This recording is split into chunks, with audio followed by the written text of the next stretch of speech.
to have Jared here, I can't speak how happy and super thankful I am to have him here. All the special guests that I've had last year and even yesterday, kind of my peers, we grew up together, same age, teammates and stuff, but like Jared knows how much, I've looked up to him growing up. We have a funny story. I was like 9, 10 years old. His mom was throwing a tournament in the gym, and I heard around that she was his mom. And, I was like the biggest Georgia Tech fan at the time because of him, and so my dad introduced me to his mom, and she's like, "Oh, well Jared's here." And she goes and finds Jared, and he introduced himself to me, and I was starstruck. Ever since then, we've been cool, but I can remember I was in high school. I was like a junior or maybe a senior, and he reached out to me, and he was like, I'm here for you. Like, I know what you're going through, and I want you to win. And when you have guys like that you look up to, and guys like that you idolize, and where you want to be, you have to take advantage of it. So, I've been like a little brother to him, and it's crazy how we end up on the same NBA team. And he was my vet. He wasn't playing, but he was with me every day. We went out to eat, took me to breakfast, taught me, how to mentally watch film before a game, how to, introduce myself to the refs, how to pack my bag. I mean, everything a vet does for a young fella, a young guy in the league, he was there for me. And to have the guy that you already know, like I call him a big brother, he calls me his little brother, but to actually have that as a teammate and have that, I don't take it for granted. I tell everybody that story. He helped me the last 2-3 months of the year. So to have him here, there was no hesitation. He agreed right away when I reached out to him. So it's an honor, and I'm thankful to have Jerry here, and also have him in my corner, because in anything in the summer league game, if it's after I play bad, I play good, I know I'm gonna get a text or call, or he'll grab me to the side and tell me what I need to do to get better, and how proud he is of me. So, it means the world to him it means the world to me to have him here. Growing up in high school, I moved around a lot as far as going to different schools and different states, and in doing so, you can kind of lose touch with the place where you're from or where you grew up at. You kind of focus on where you're at, and I remember when I was about to go to college, and my brother still was going to school around the way out here going to friendly, and I'm like, yo, like, who's like the new dudes around the way? He was like, man, this is a boy named Quinn Cook, and he nice. I was like, for real? And I was like, he showed me a picture, and I was like, oh, I remember I met Shorty before. He was like, yeah, man, he said y'all met, y'all spoke, whatever the case may be. And just watching him from afar, seeing the player that he's become, the person, the professional, it was real gratifying to me, because I think all of us that are from around our way, is real personal to us, especially this basketball culture that we have. And I'm just happy to know that the next guy coming up, showing our younger guys the way, is somebody that I'm very pleased, and I know we're in very, very good hands. Somebody who's gonna always keep our culture alive, but keep it alive in the right way. So that's the proudest I am, more than anything. You know what I'm saying? Seeing somebody that I can just watch, and he can think that I taught him a lot of things, but he already had it. It's some people just kind of might steer you to different directions when different things are necessary, but all those great qualities that he thinks I taught him, he already had them embodied in himself already. So nothing but proud of him, man, because this right here is something that he doesn't have to do. Like, you're not inclined to do anything for anybody, and the most precious thing all of us as human beings or individuals have is time. To come back and give up your free time when you can be doing anything else in the world to help the advancement of these young kids, give them an opportunity to see, touch, and talk to people that they would love to be like one day. It's just a tremendous thing, man. It says a million things about him and his character, and the people he has around him as well. Good evening, everybody. Welcome to another wonderful day. We're back in studio. You are watching The Focus. We're so happy to be here. It's a very, very special day. I don't know if you guys weren't aware, but it's always a special day when, I'm going to let Cardell break the news, but we're happy to be back in studio. Been a long 7 days. There's so much to talk about. I'm looking forward to this rapid fire segment. A lot of people acting interesting. Coonish. Oh. Let's get it right out there. All right. Let's go ahead. That type of stuff. Hey, get into it. That's where we're going today. So there's not another way. Shannon stopped himself from saying on the air earlier today. I guess we don't have a reason to. So, got sports, man. Some politics, since they're crossing over different times. It's interesting to see how everyone's dealing with. It's just interesting because it's kind of like someone made a point a year ago, almost to this day. So that's why it's also a special day. This was also the first time last year that Colin Kaepernick knelt. So it's the 1 year anniversary of that. We got Finest Mag drop it today, and it's interesting because back then people were trying to figure out what he was doing it for. So 12 months have went by. So those of you that are still trying to figure out as to why the young man chose to take that stand, I'm sure it's not too hard to figure that out anymore. And shout out to both Marshawn, Michael Bennett, Malcolm Jenkins. There's a whole bunch of other players across different sports that have stood up in the last 12 months. Shout out to the WNBA as well. They did it as a league, as an entire league. So just want to shout those people out. But Cardell, the mag drops today, man. Tell everybody why they need to go out and get this edition of Finest Magazine. I mean, it's just a highlight overall of DMV hoops, from all the levels, the Mystics, AAU, definitely the Summer League, that's real big every summer, that's a rites of passage in this area. And you get a chance to just see, the standouts at all levels, and, it's a testament to the talent we have. And it's a deep talent pool, especially on the AAU side. I think this is one of the most successful summers we've ever had in the area. It was so many teams on all the circuits that were competing for championships at all ages. It wasn't just like 17 and under, it was 14 and under. You look up, they're on TV competing for championships. So many of our players are all-star games, being selected to special, shoe-sponsored events like the Steph Curry event, out in Cali, the Nike Academy, I think that start this week. So many of our players, it's just a testament to, overall talent. And you got to give props. You get a bad rap, but a lot of these coaches are handling their business because clearly these kids are being coveted. And that goes back to the coaching, building them up through the years to where now they're coveted by the top, programs in the country. And, all I got to do is give respect where it's due. So that's what I try to do to the best of my ability. All right, I can't wait to see it. The person on the cover, very deserving of it. Novalaki, yeah. Extremely deserving of it. I know you got some things on the way this season that we're looking forward to. Mm-hmm. Can't wait to you tell everybody what you got going on, man. We're going to do a docu-series. It's a monthly docu-series starting this fall called Locked In, which is a play off his name, but he's really a focused kid. He's he gave his final schools, among them, Maryland, Ohio State, Kansas, Florida. He's pretty coveted, but what made me want to do it when he asked, obviously, is just his work ethic. A lot of kids think they already there once they get these type of offers. But that dude relentless in the gym, man. That's what I look for, because that's the key. When we was at training camp, what did you see everybody doing? Like, it's not a game. You got to put that work in or you're going to get left behind. He already has a pro work ethic, and to me, he's already a pro scorer. Like, he don't need a lot of shots to give you 30. He's very efficient. So, 15 shots, 30 be on the board real quick because he can shoot he can score from all levels.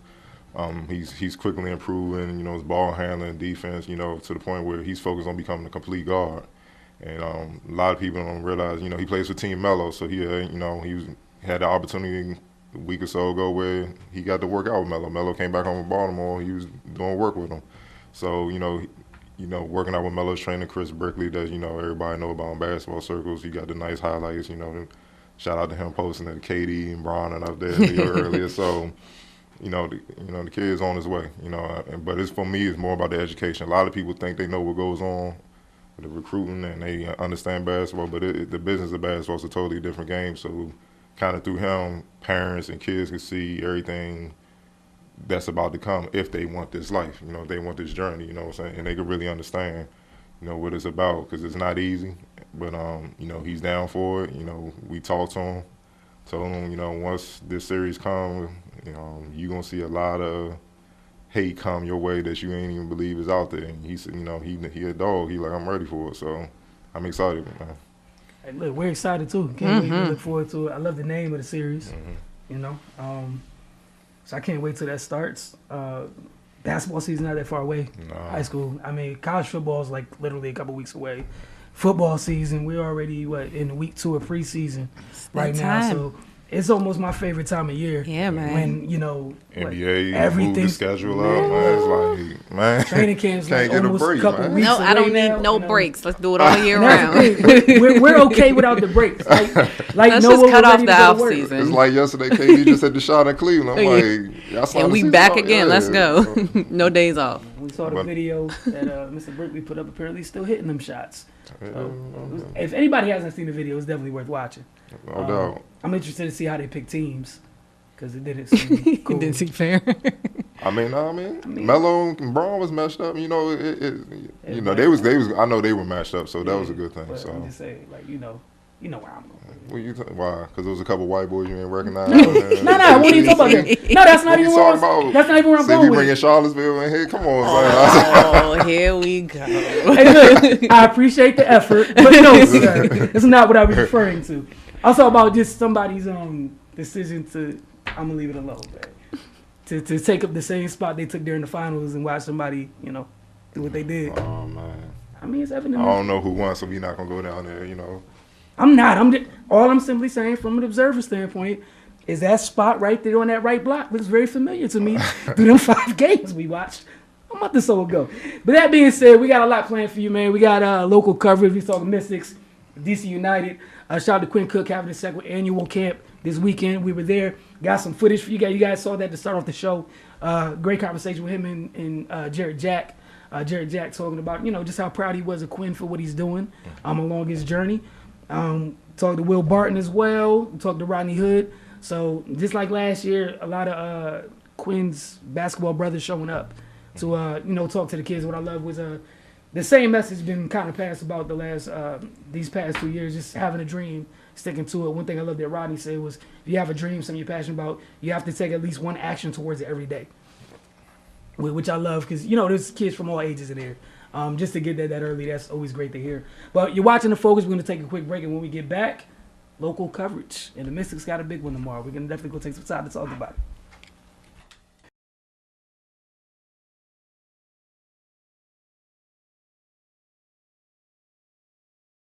Welcome back to everybody. I can't even talk. I'm excited to talk about the Mystics right now. That's me stuttering already. But just want to take a second. Shout out to Rodney, man. Just invaluable piece man. of this whole process. It doesn't work without that man at all. So just want to give you a quick shout out and say thank you. Dr. Dre it is, you know. Man, pretty much back there he got that one swivel chair out there moving through his command center. But on to the Mystics, man. We got a chance to spend some time with them a little bit yesterday. They I think it was like their first act in their new community, because you guys know they're moving down Alabama Avenue where St. Elizabeth is. That's where that facility that they're working for both the Mystics and Wizards to work out in, and the Mystics to play their home games in. So they had their first kind of getting to know the community type event yesterday. Went to Giant. It was a few players. It was Emma Meeseman, Lena Deladash, Tori Walker-Kimbrough, Tiana Hawkins, and Christy Tolliver. We were there. It was 2 hours. We were only there for an hour, but our guy Sean Cooper has some photos. We'll be sharing those with you guys probably sometime tomorrow. But as for on the court, it's not a bad place for the Mystics right now. Unfortunately, like this weekend was just like super. It was just leaky in DC sports world. Period. The Verizon Center, second time in what, like a month. Are we still calling it the Verizon Center? I'm sorry, the Capital One Arena. Thank you. Name. Thank you so much. The Capital One Arena. So technically, the Verizon Center had a leak earlier this summer, and the Capital One Arena has already had a leak. Okay. So shout out to Ted Leonsis, got on Twitter, said they're gonna get that fixed quickly, because you were at the game. I was not. It was like a 45-minute delay. Yeah, something like that. Yeah, it was long, you know, but can't afford for people to get hurt. But the thing, you know, it was a leak from a different spot this time. Yeah. That's what's like, you know. So whoever the structural engineer that come, you know, you gotta get on the job because, like I said, this ain't gonna fly this winter, man. The NBA not having that. I have a feeling that it'll be all the way tightened up. Like he said, new roof in his tweet. Hey, I believe him. I mean, they got a new name, new No, roof. look, I believe him wholeheartedly because he didn't say, like, it could have just been like, we're going to fix the leak. He's like, we're going to fix the leak. We're going to get a new roof. Like, just skip that. Like, nah, we're not playing. All this plug stuff, tighten up, yeah. We're going to tighten all this up. All that money I just doled out. Mm-hmm. We're not going to lose any of these people with those contracts. Because it just be, everybody look, leak happening, wall coming down, Twister's knee up or something, you know, And the season city out. being in an uproar. Man, Ted you might have to see leave. He that, might have to leave man. the city for a little bit, man. But yeah, for the Mystics, more importantly, despite the delay, they got the win. You know, that's been the main thing for them is to keep piling up these wins. While, you know, Taylor's out, it was good to see that Natasha got back to the court. Elena's still out until the playoffs start. So, I mean, I know they're in fourth place. I know some people have started writing these horrible think pieces about them possibly missing the playoffs and just want to keep it, again, just to keep things in a calm place when we're talking about it here. It's just literally being objective that we don't want to just pencil them all the way in because Anything can happen. anything can happen. But obviously we feel that they are a playoff team and they should be there. It's just a matter of where they'll be seated. Right. That being said, they still have to take care of business each and every week because Connecticut's still winning. Minnesota's still where they are. And right now, the Liberty the winning. Sparks, the Liberty, Right behind them. and then the Sparks right now are starting to kind of amp up that I think they can see, you know, it's about time to really get ready to go to defend this title. And they're starting, they look like they're in a really good place right now. I mean, but I think they suffered a loss to the Liberty the other day, which is, you know, might be bad for the Mystics because they're going to be motivated. But, you know, I mean, you want that if you're the Mystics. Like I said, these are the games where you really see where you at. Even though they're out, there's no excuses. You got to come. You know, I love what I'm seeing from the rookie from Maryland, Shatori Walker-Kimbrough. She's elevating her game. She's being more aggressive. She's more short. You can see she's starting to become more confident as she figure out the lead. Tolliver has emerged as another player. Remember at the beginning of the season, I was saying they can't just look at Deladon and save him all the time in close games. She's clearly not looking for anybody. You know, she's like, I can get it done. I can win these games. And, you know, shout out to Crystal Thomas, the unsung hero. Been in every game, the workhorse, man, doing all the dirty work. You know, she don't get enough credit. You know, I mean, I think the past few games, I think the lowest rebounding game she had was 14. Yeah. So she's on the mission. She's killing it, and she's going to be vital. And then Emma almost always posting their triple-double every game. And that's the thing that I think, like you said, when you were talking about, it's not just for the Mystics, but some of the people watching, media included sometimes, is, yes, I know everyone's very excited about having Elena. That is easily a top 10 player in the league, you know, former MVP. As you should, the due that she gets is very justified. That being said, Emma Mieseman has been ascending since she's been here. Every year she's gotten better. And this is one of those times, and I likened it to, obviously it's not the same thing as Golden State, but there are a couple similarities, at least to me. You remember when KD went down, kind of he had to remind himself, hey, I'm Steph Curry, you know, and I can still be me when you get back. And it's great to see, you know, when you're talking about in the absence of Elena, that they know they can still play. And then they just done. Hightower, CRP, CRP, another one that don't get the credit she deserves, man. And now she's been working on her offensive game where, you know, she's not a knockdown shooter, but she goes to work in the post. She's like, Thibault is actually calling plays for her in the post, like go to work, clearing out, and they doubling. It's affecting defense. Yeah, they got to come down double. Yeah. So you leaving a shooter, and she could pass, but she still be scoring on them like she Mamba out here. I'm like, you know what I'm saying? I'm like, hey, but then go down, lock up whoever the top player. So man, look, that's what I mean. I know they not worried. They like, let's go. You know, they should be. And I love the part about I love that coach is letting Shatori get her reps right now. It's great because they need her. With Taylor out, you literally can't be a rookie anymore. By the time the playoffs start, you got to be a piece of the puzzle. Yep, gotta be ready to go. You can't have rookie moments, anything. And I felt this way about Shatori. Even the last couple of years, y'all heard me talk about it. Like, I think we all know how I feel about Shatori in terms of her game. Like, they get her going, and she's in a good place, confidence-wise, come to playoffs. Obviously, she's not Taylor Hill, but you're going to find out why she was selected first, their first-round pick. Because while she's not Taylor, she's a knockdown outside shooter, and that's a good thing right now. Is I think she had 13 points in a Fever game. Yeah. And she's not hitting the long ball yet. And that's kind of what she's known for.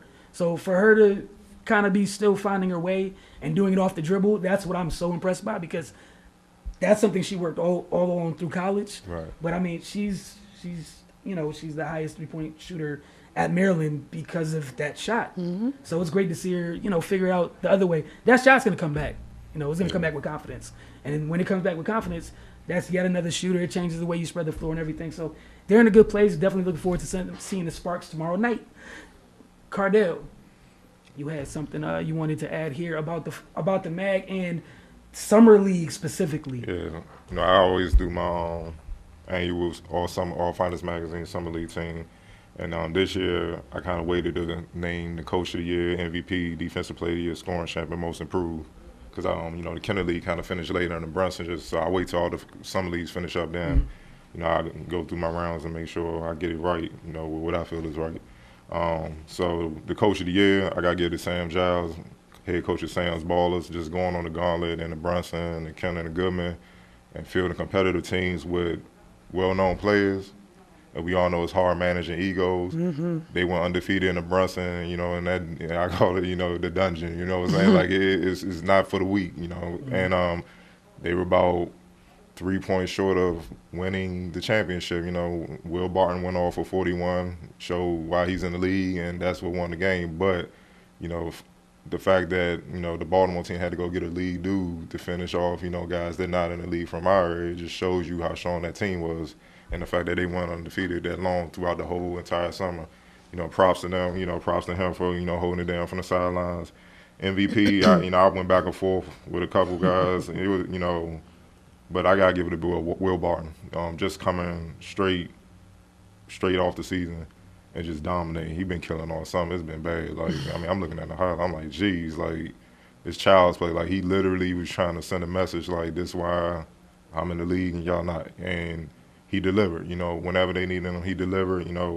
Runners-up was Boo and Maurice Creek and everything, because they've been doing the same thing all through the gauntlet. But I got to give it to Will because he closed the deal against those guys. So, it's only fair. Defensive Player of the Year, I haven't seen a better defender than Ojo. This is about the third straight year. I knew that's what you was going to say before you even said it. This is about the third straight year. You see what I'm saying? Like, nobody's picking up guys 94 feet, and strapping. And then if another guy score him, I'll switch. We can slow him down. It just nobody puts that attention to detail on defense like he does. Scoring champ Isaac Thornton. If you follow him in the Piss League, yeah, he's a walking bucket. my man's so smooth with it. He dropped 41. Ain't know he had 41. Rob had to tell him. He's like, for real? Dang, okay. It's just normal. And most improved, I gotta give to Troy Dockett. Just seeing what he did in the Piss League and the Goodman and all that. Like, He was he went toe-to-toe with Isaac for a while, and then, Isaac just turned it up, but he's drastically improved, and, those are my picks for this year. All right, man, that's not bad. And again, you guys definitely need to get out and get that newest edition of Finest Magazine. Need you guys to cop that immediately. Lastly, in local coverage, D.C. United. Last week, again, I said it was a leaky weekend. Similar RFK's old, it's just a nice reminder of while they're building a new stadium over near Nats Park. Damo and I were there. It took 2 days to finish this weekend's game that started on Saturday night. They got 28 minutes knocked out in the first half, and then the heavens opened up and the rain came down. The lightning started, and you got to call it with, I think it's like with lightning, like you got to wait every 30 minutes per each time you see lightning. And again, they played 28 minutes, and we got out of there like maybe 9:15, which is like 15 minutes shy when we would have got out there if the whole game was played, just because of the weather delay. So safely, what I'm most happy about is it appears everybody got home safely. They resumed play on Sunday evening. We were in attendance again, and you guys can get over to My Mountain Sports and check out Damo's recap of the game. I'm not going to spoil anything for you. Obviously, DC United did fall. Just something they've been going through all season. Coach was very animated during the post-game press conference, and as Sean Franklin said, they've been in a stretch where they give up a lot of crap goals. It is not another way to say it. But sometimes, in sports, when things go bad, it just is what it is when it's that type of year. Sometimes you just can't figure it out, and literally they played 60 really good minutes, as Coach Austin mentioned in the presser, and even the remaining 30, it wasn't that they were horrible, but the way that they gave up that goal, it's just a trend. It's been a disturbing trend for them. Shout out to some of the new players that did get to play. We saw Bruno Miranda, Paul Areola. Obviously, the first takeaway from there is pace matters, and it's something I've been screaming all season when watching DC United. You got outstanding playmaker in Luciano Costa. You guys get some speed out there. It definitely impacts the way that opposing defenses have to deal with you. And they created some chances, but as Coach also said, you guys can watch the presser. Be up on My Mom Sports tomorrow.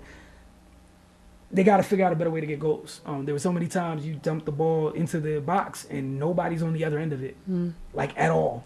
And it's just like, okay, if we're at the bottom of the tables, you're playing desperate, it should be like 5 bodies on at the end of every cross for just in case.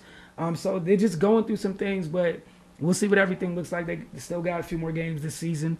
I'm going to see how they finish out, but, it's just been a down year for them as a whole. But I'm anxious to see how some of the new pieces continue to come in and, kind of get an early glimpse for next year. That being said, we're going to take a quick break. When we come back, we're jumping into Rapid Fire. I can't wait. And I'm so excited. Get over to finestbag.com, man. We need you to do that immediately. Head over to My Mom Sports. Follow us both across social media. And then after that, for the third thing you need to do, if you're not doing already, follow the focus. That's all we're asking you to do. We'll see you on the other side of the break.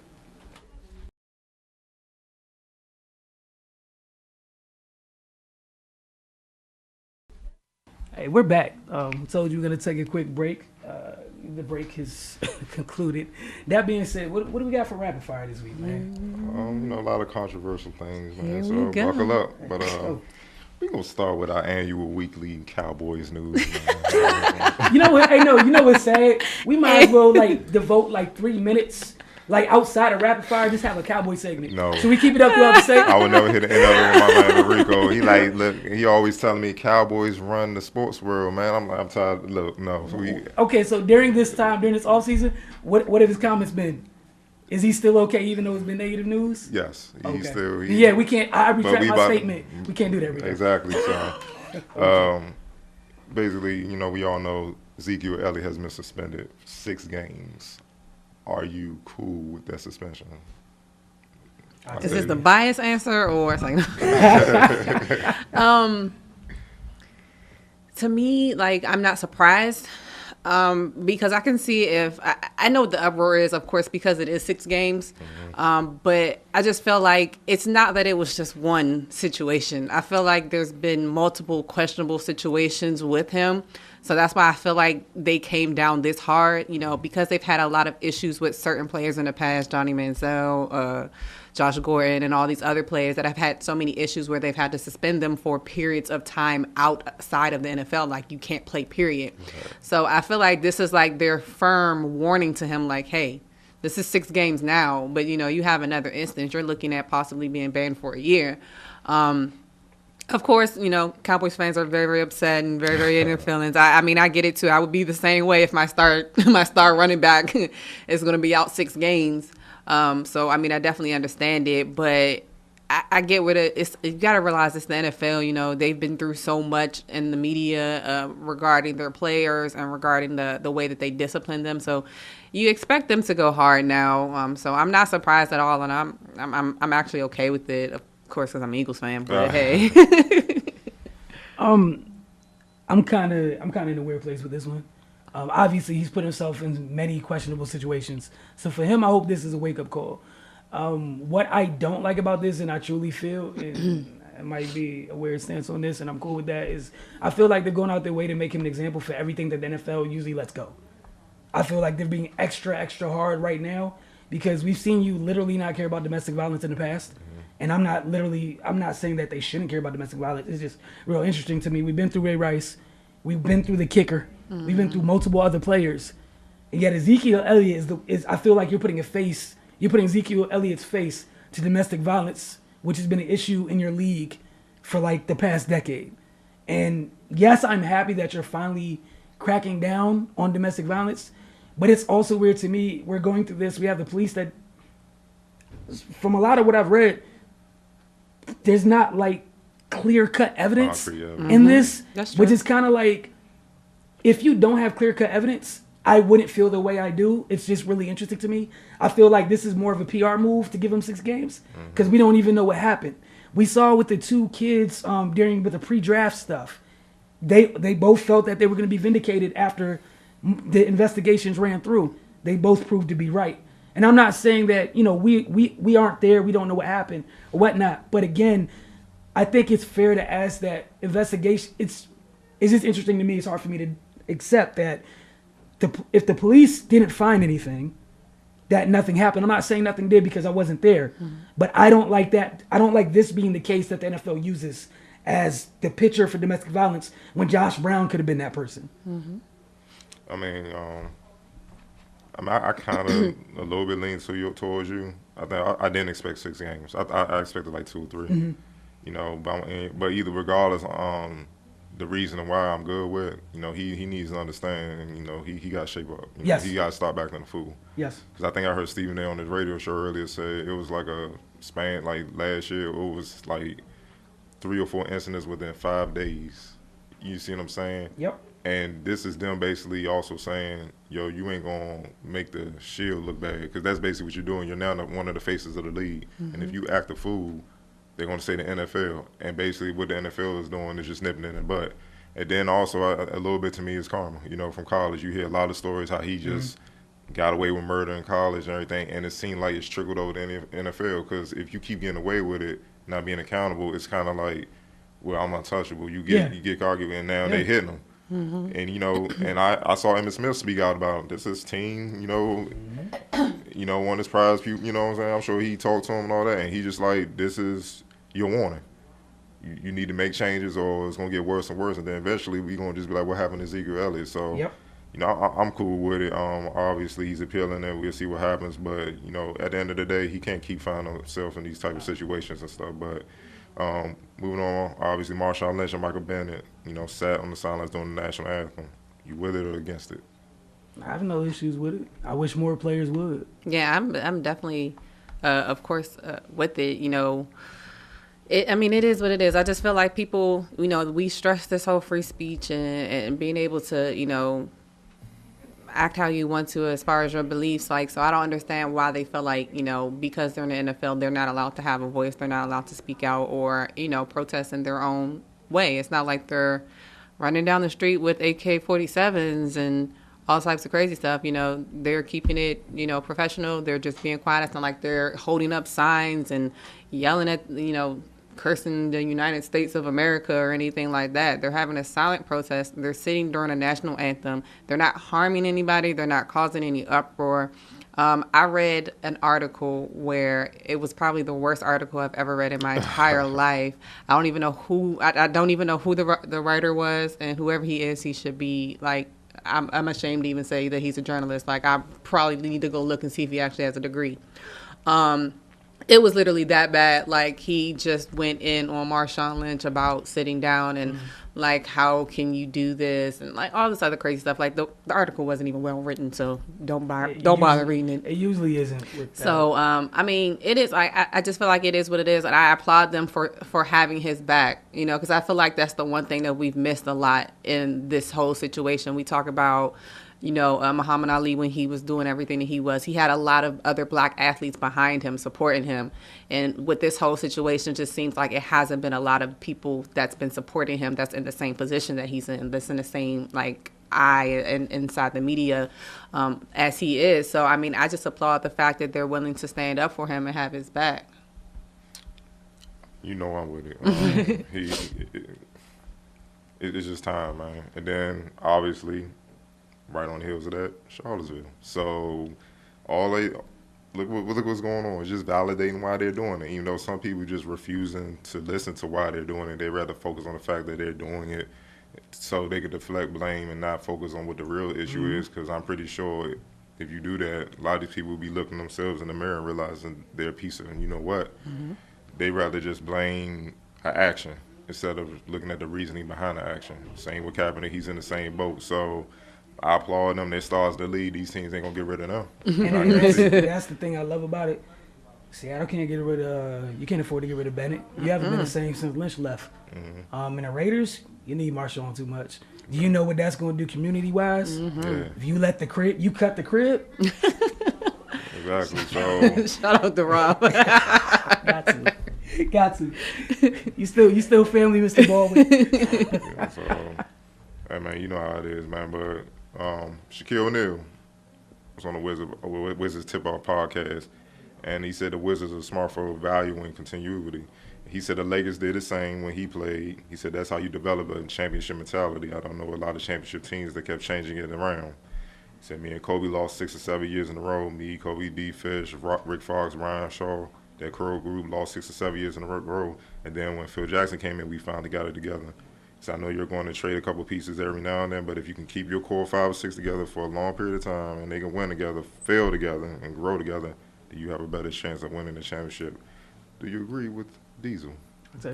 Yeah, I mean, he proves his point, and you know, with everything that he said, you know, it's about chemistry, it's about, you know, good fits, of course, but I definitely think, you know, the longer that you have a coordinate together, especially if you see something in them, it's not like it's been a dumpster fire every season. It's not like they've been getting killed. You know, they've been making strides each season. Of course, they're not all the way where they want to be, but you know, progress takes time. You know, we talk about all the time. Trust the process. You know, so I mean, I definitely agree. You know, that's what they need to do, and it's actually been shaping up well for the Wizards because you see each year they've been getting better. Yes, they've had their growing pains and they've had their issues, but you know, if they keep this core group together like they have for the last couple of years, you know, they definitely have what it takes to, you know, to go there. But I definitely agree with Shaq in this point.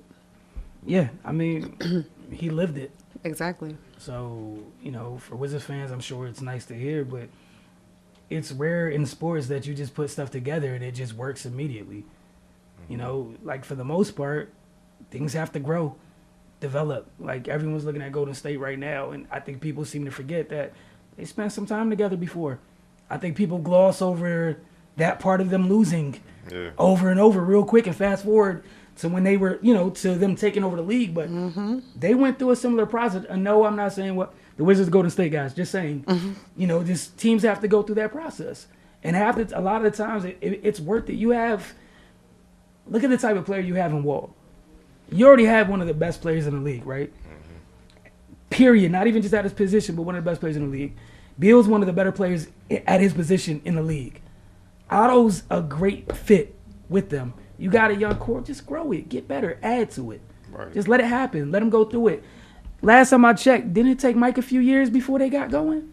I mean, that's every team. And I think the most successful franchise past 20 years has been the Spurs. And all they do is just keep their same core. They had a couple pieces here and there. And they won 5 chips during the Duncan era, and still contenders now. And you rarely hear them be talked about. They just gloss over them and all that. And it's just amazing. And that's what I was saying earlier. Everybody like, man, all these players out there, they're not going after them. That don't mean it's going to fit, man. It don't mean it's going to fit. It's important. You know what I'm saying? Come on, though. It's just, I mean, we saw early 2000. What team in the league, even the Lakers, even though they were winning, what team was more talented than the Trailblazers at that time? I mean, they had former All-Stars, 12 man, not even playing. Jermaine O'Neal was young. He couldn't even get off the bench. It was ridiculous, young. So, and they never got through. Matter of fact, when Shaq and them came back in Game 7, they never made it past the first round again. And then they blew that whole thing up. So, you see what I'm saying? Traded Jermaine O'Neal, he became an All-Star. So, man, stick to the course. Build your thing up. Build your foundation and everything. And then you should be able to rumble. Look what the Lakers did to the Kings. The Kings were loaded, too. That was another loaded mob. So, to Cardell's point. Okay. Cavs guard Dante Jones said. Good gosh. Who? It's like said he has Steph Curry outside of being a top 10 player. I got him on the outside like 11 to 12. Thoughts? That's about the same spot you have in a rotation. Chill out. I know, man. Like, why is he even talking? Who is this? Just stop. Like, seriously? Come on, man. You only got in the game to foul people. Yeah. That's very true.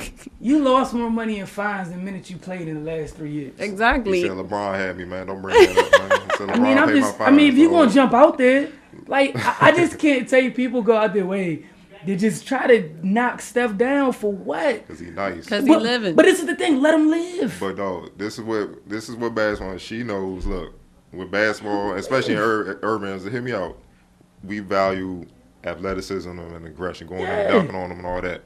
Steph kills you with skill. But my whole point is, it's hard to get that skill. It takes a lot of work, and he has a rare skill that a lot of people would. Through the history of the league, never had, and he's killing them through a fundamental preppy. We used to say boy way. They don't appreciate it until they get torched by it, or they on the team with him. I'm gonna say he's not even getting torched by it because he's not even playing. And look, but to me personally, you can have the athleticism. Them threes hurt. Those things hurt, especially as easy as they go in. I mean, they hurt. He know that. He was watching them going right from the end of the bench. He had a clear view. Like we're literally at a place with them dudes. Like before you go up on the team 20, you get to relax a little bit. Them dudes be like, "Oh, we 5 stops." Look, man, that's how they be like, "Oh, it's 5 stops." It's 15 It's just points. too much talking, bro. Because if that's the case, why don't you get in the game and make them look like a not top 10 player? Maybe y'all had a better chance of winning. Best player in the league, and he's. Let's stop talking about it. Let's go, man. Don't you worry about Kyrie being there. Next question. Penny Hardaway said Kawhi Leonard is not a superstar because he has no interest in being the face of the league or starring in TV commercials. He's a good player, but I wouldn't consider him a superstar. Once again, thoughts on this? Here we go again. Can I have this one? Yeah, of course. So I get what he's saying, like 18% of it. From the side of like Kawhi wasn't even in his own commercial, so you know what I'm saying. Like I get that from that side of it, but as far as like the on the court stuff, Penny, you and Tracy need to go away somewhere. I'm saying just stop it. I mean, isn't that the most important part of being a superstar? Is what you do on the court? I thought so. I mean, because he don't like. To me, it's like you can't sit here and tell me he's not a superstar. I don't care what nobody say. I'm not listening. I get what you're saying. He's not that typical flashy, want to be in the camera. He's not a Russell Westbrook. He's not a LeBron. He's not like, I'm out here, what's up? Like, I'm going to go in my pickup, go to my house, save my money, and I'm going to get on the court and I'm going to kill you. Like, and that's all that matters. Like, he's getting paid to play basketball. Yeah, he probably could make some more if he had endorsements or whatever, if he had more endorsements. But I'm saying, like, it's still Kawhi Leonard. Like, you can't sit here and tell me that this man is not a superstar. Like, that is ludicrous, and I never want to hear that again. And it's sadly like, my bad, go ahead. Listen, man. Kareem was quiet. The superstar before Kawhi, Tim Duncan, was quiet. All I know is they're two of the greatest that ever did it. All time at their position. I can't think of a Tim Duncan commercial and right I'm now. like, Kawhi, why people just love to find something to hate on you with. Kawhi is the ideal superstar. He don't even cause no friction. He comes and busts. It ain't just offensively. He's efficient. He gets buckets. He does all everything. That. And he's the best defender in the league, man. Like he makes KD and those guys work, man. And truth be told, I mean, a little argument can be made that the Warriors were in trouble because they were smacking the Warriors before, my man or whatever, the center. Pachulia, An argument can definitely be made. You know what I'm saying? Because he was smacking them, and he's the one guy that can make KD work. When KD want to just have all those clear looks and all that, and then what? Then it comes down to the role players and stuff like that, and that's but they were smacking him before he got hurt. So I'm like, what are you talking about? He's not a superstar. I'm like, Penny, no disrespect, he would have locked you up. I was about to say that earlier, but I love Penny game, but he ain't KD and LeBron. Exactly. And look how he caused them trouble. So it's just like, man, give that man his due. Come on, man, give that man his due. He's earned. He's a Finals MVP. He's a champion. Some of these other guys were not. He dang sure ain't get swept in the finals. They called that man a Is it like National Pick on Quiet Superstar Day? Or like week? You can't be mild-mannered and everything. But but that goes back to what you just said about them not respecting people who don't have that aggression and trying to go hard. At the same time, but that's what I'm saying. I'm just saying, like, outside of the court. Just because you don't have a diva personality doesn't mean you're not. That's how they like, it's just crazy. It's the old saying, the quiet ones the ones you should be watching for the most anyway. Exactly. As Ben McLemore, if he got that aggression, he went up and roughed that. He ain't even closed. He closed out like, give me the ball. I ain't never seen that on court. With both hands. He took it with both hands from somebody. Ben just caught that jump shot. He ain't even had time getting a triple threat. It was like, hey, and then he had the other way dunking him. Come on, man. let's move on. Putting James Shot on his backboard at the man. I'm sorry, go ahead. Lonzo Ball told NBA 2K they'll lose a customer if they don't change the graphic of John Collins, the ATL rookie, out of Wake Forest, got bounced dunking over Brandon Ingram. Hey, man. Hey, look, I laughed, I retweeted, I favorited, I liked, and some of those options aren't available on Twitter, and that's how much I was here for it. And shout out to John Collins for the response after Ronnie 2K did offer a different screen grab to make the two Laker players feel better. He called him soft. And I'm here for it. It's a video game. My thing is this, like, who are you, bro? Like, I get you number 2 draft pick, all that stuff, but you have still yet to play in one NBA game. Like, humble yourself, please. Like, and I'd be like, so what? Somebody else about a game? My whole thing is, no disrespect to Brandon Ingram, but you played last year, right? I don't remember your top 15 blocks. If John Collins, I feel like if John... I thought it was an accurate representation of life. John Collins, like, that's all I'm saying. That's what Cardell, he did at all summer league. Okay, so that's what I'm saying. I feel like if he was to get a chance to take one dribble, he would body both of them at the same time. Thank you. Body both of them. I feel just like putting another target on his I feel back. like it was accurate. I thought 2K did a great job, but good job, 2K. We got your back. Man, look, man, and stop listening, man. You're a rookie. Stay in your man. Boy, I'm trying to tell you, boy, it'd be 40 for him. Hey, I I'm telling you, I'd be like, I'd be circling that joint on the calendar. Like, you know what's crazy though? What I love about John Collins' response, you know how we were talking about how the dudes in the league already feel about him. Think about the rest of the kids in the rookie class. Oh, you saw the rookie picture? You saw Markel's face? He was like, about Markel had the school right. face. I was like, hey, look, I was number cool. Man. And now you can't hide because that scouting report gonna be thorough. They gonna be like, hey, I'm sure. All right, like, we gonna see. I can't wait. Oh no, they played the Clippers the first game of the year. Patrick Beverly, yes. Good luck with that, hey, look, Lonzo. That's one. Trying to tell you, that boy. is one heck of a welcome to the NBA moment. I can't wait. Question, I'm getting so excited right now. League pass for everybody. On our team, that's it. Not everyone. Hue Jackson says he doesn't want Browns players protesting via the Cleveland Plain Dealer. Jackson said he respected players' right to free speech. He just hopes none of his players exercise it. I think everybody has a right to do, and I get it, but the national anthem means a lot to myself personally, the organization, our football team. I hope, again, I can't speak. I haven't really talked to our team about it. I will hope that we don't have those issues. Octavia, the floor is yours. So once again, it's just I don't get it. I really don't. It's like, yeah, that's like going. I can't even get the words together because I'm so angry. But I don't understand how people can say that. Like, you know, it's in the Constitution.